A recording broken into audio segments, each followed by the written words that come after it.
Hi guys, my name is Vasava. My full name is quite a mouthful, so you can call me that. I'm from a studio called Moonfrog Labs. We are based out of Bangalore, and we are one of India's leading mobile game studios. I shall be talking about, or rather try to give a very brief overview in about 15 minutes of what we learned from growing Ludo Club on Messenger.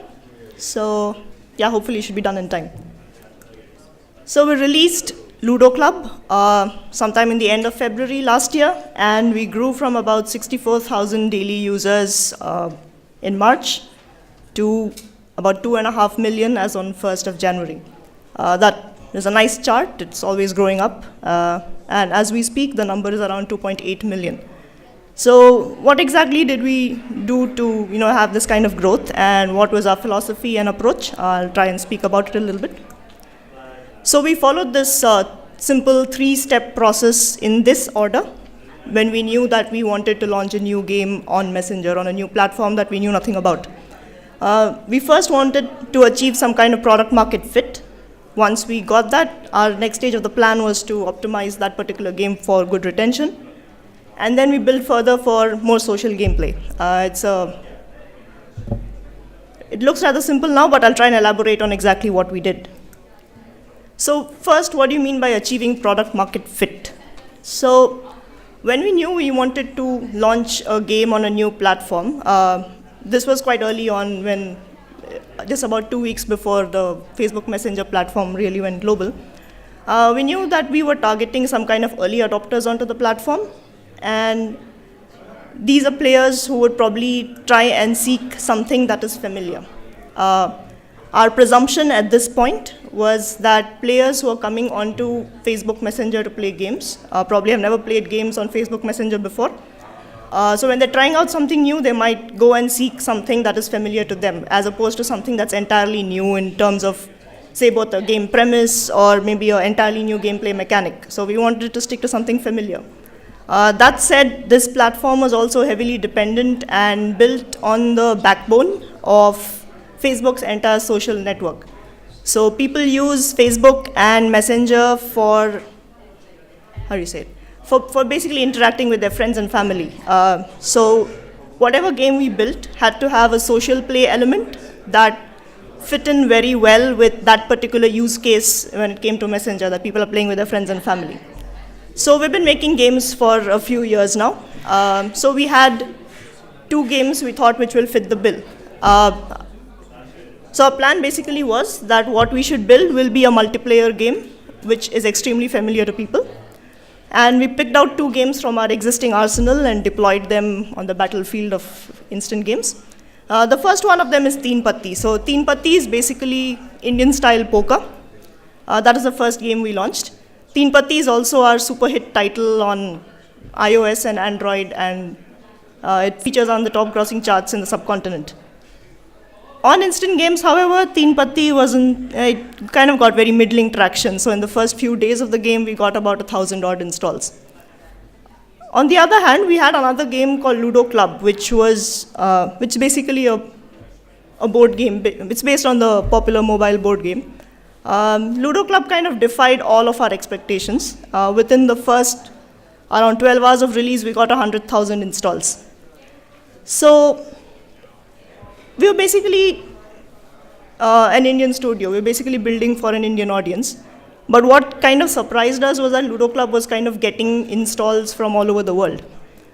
Our initial premise was that Ludo is super familiar in India. It's been around for thousands of years. This is a painting from the 17th century of people playing Ludo and all that. All of us have played in our childhood. But when we started getting all these installs from all over, what we discovered was that Ludo falls into this familiarity bucket all over the world as well. Okay. So it features in social outreach programs in Africa. We found it in social outreach programs in England. There are IEEE research papers written on it in Korean universities. This is a picture from the tourism website of Greenland. It also features in an episode of Seinfeld.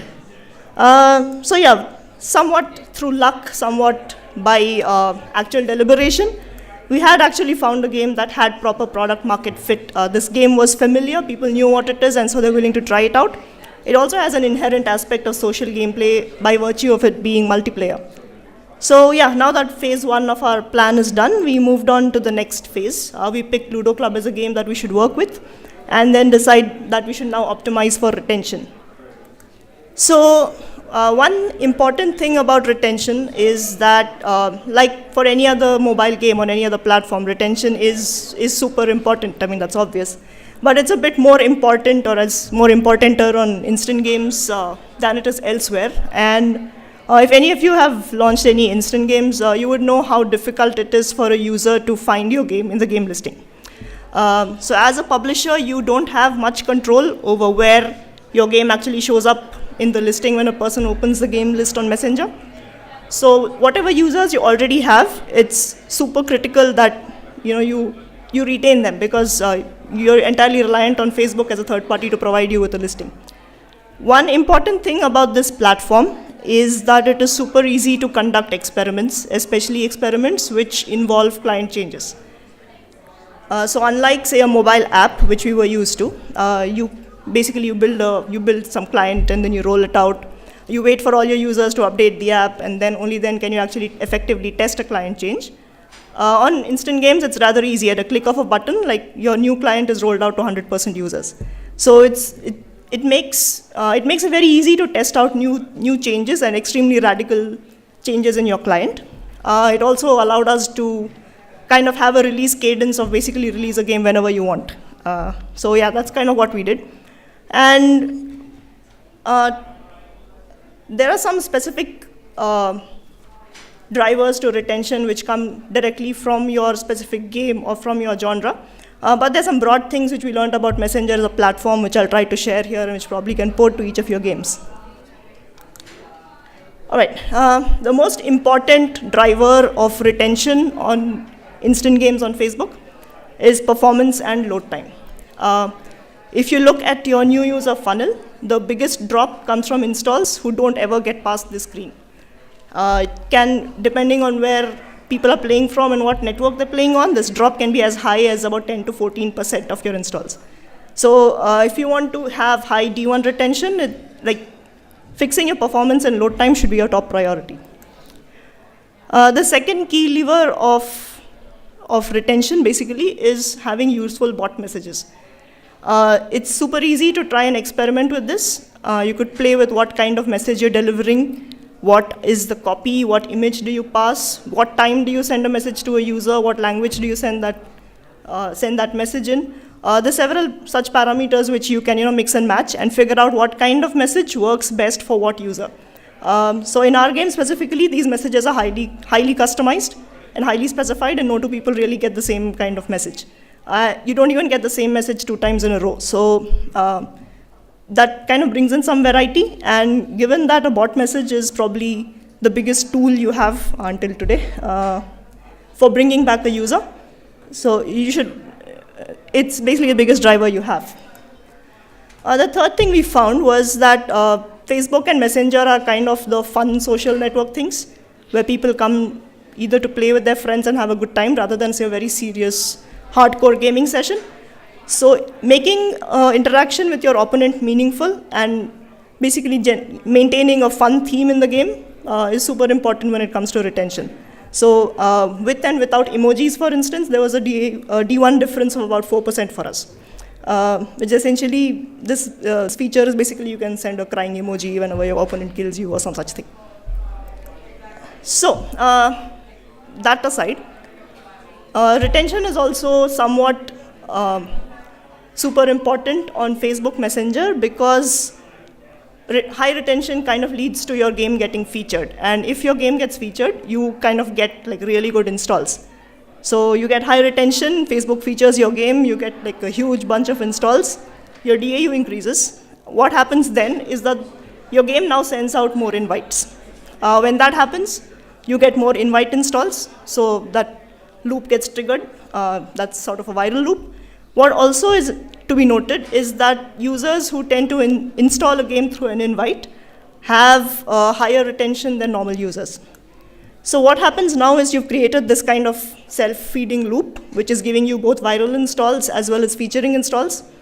And it's all triggered off by your game having high retention. So all said and done, boosting your retention on this platform is probably one of the biggest growth drivers that you can have, and it definitely is one of the biggest growth drivers we had when we tried to boost it. So now that we had a game with good fit, and we had a game that had good retention, it's time to focus on the core aspect of the gameplay that was appealing to our most engaged user. Our most engaged user was somebody who was playing with their friends. In our case specifically, that was it. So we decided to focus on adding more elements to social gameplay that made it fun. Now, what is fun in a social game scenario kind of depends on the context. So if you're playing chess with a friend, for example, it could be a serious game of chess where it's a battle of wits and like the smarter person wins and you're strategizing and all of that. Or it could be like a very fun kind of scenario setting which involves a lot of alcohol. So it entirely depends on what context do your players actually seek from the game. Okay, why is this clicker? All right. So in our case, our users are basically people who are trying to play with their friends and family. Essentially playing with family who don't live in the same city, and playing with childhood friends they haven't spoken to for a long time. So the setting was super casual, and it's also multiplayer and concurrent. So starting with that, I'll tell you basically what we did to boost this social gameplay aspect of Ludo Club on Messenger. To begin with, Ludo Club is a little counterintuitive on the platform. That's because we are a synchronous multiplayer game that is operating on an essentially asynchronous platform. What that means is that Messenger now, instant games on Messenger have lots of features that help games which are asynchronous, which are pretty much useless in our case. For example, you have things like turn notifications, you have things like the matchmaking system, you have things like, the context switching and playing with multiple people at the same time, which are useless if your game is synchronous. So what we had to do is build and optimize UI in our own game such that it's intuitive to the user over and above what the platform is already telling him. For example, if you send an invite in Facebook Messenger, you get this drop down which says you're playing with XYZ. In our case, it didn't make sense. So we had to add lots of UI and information to the user so that basically he knows what's going on. Also, our game is a board game, so our session times vary a lot. It varies from about 8 minutes to about 25 minutes per session, depending on how many people are playing on a single board. So most of our users kind of complain that it kind of got really boring, which makes sense because the game is not one where something keeps happening every turn. It's not an action-packed board game, so to speak.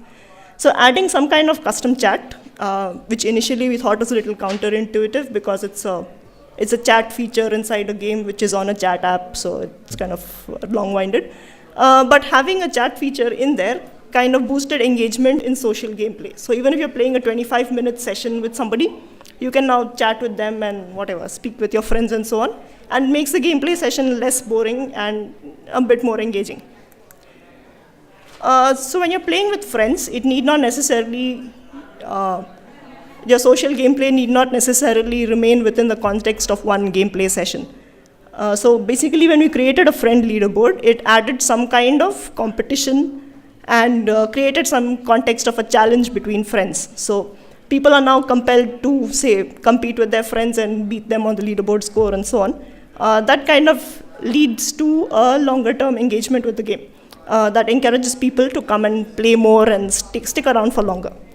So yeah, this is my main talk. I think I'm done. I think I've undershot it significantly, but to summarize, when we were launching a new game on a new platform, this is the approach we took when Messenger was unknown and we didn't know anything about it. Our goal first was to find a product that has good product market fit. It appeals to people who play games on Messenger. That gives you installs. Once that happens, optimize for retention, use platform features to add to your game so that it brings people back because discovery is difficult and you can't rely on install numbers. And the third is to build for social gameplay because the most engaged users on this platform are those who prefer playing with their friends. So that's about it, I guess, if anyone has any questions or... Okay. Question over here. Hey. Yes, well, first of all, congrats with the success. I think it's a great example. Yep. I have two questions. Yep. How big is your live ops team, and how many updates do you do on a weekly or monthly basis? Because I think you've done many iterations. Yep, we've done a lot of iterations. We are a team of about 5 people dedicated for this instant game, and a couple more like artists, etc., who work across multiple games in our company. In terms of release, we are not very disciplined of our release schedule. Like I said, our cadence is release whenever you want. So depending on how often we are experimenting and how big the feature is that we want to roll out, anything from like thrice a week to once in 2 weeks.